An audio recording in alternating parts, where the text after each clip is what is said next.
this is Jerry, and I'm back with some additional solar information. Some of this information you may need to consider prior to starting any project like this. And a couple of the options that you may want to consider when you're doing a solar and or wind is how you want to back your system up in case your system fails for whatever reason. And currently, the option that I elected to go with, because it's the easiest for me at this point, is I'm running the solar and wind with my backup is to the grid. So I'm utilizing the grid itself to back up my system. Now, if you're totally off the grid and you're totally where you have no grid power, then you could actually utilize this system by installing a generator to back up your solar and wind. And that's a great option for people that do not have grid, or it costs way too much to even do that.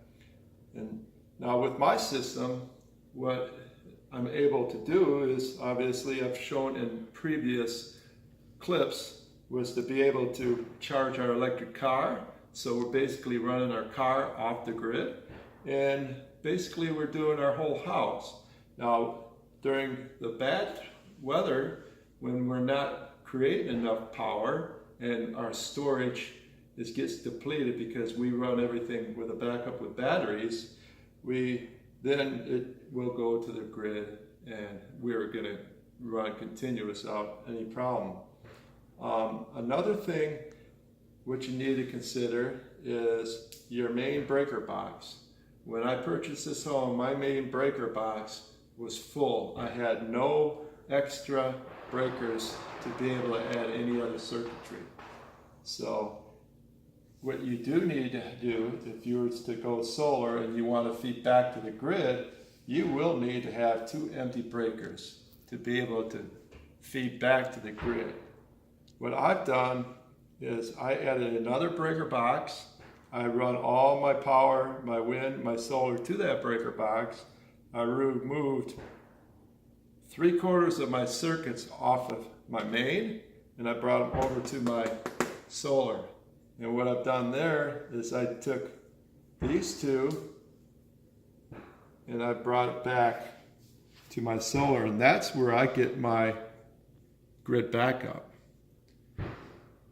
Like I said, if you do not have the grid, then the generator is a good alternative.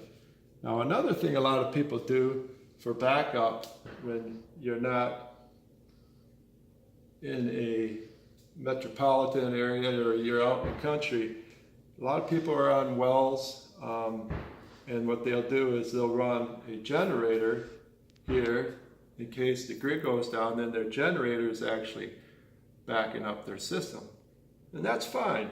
But once again, when you have a generator just backing up your grid system, you do need those 2 breakers to be able to feed your system when the grid is down. So that's about all I'd like to go over with right now. But like I said, you really have to know what you have and what you really want to do prior to starting any type of self-producing electricity, be it being solar or wind. So that's all for now. Like and subscribe. Thank you.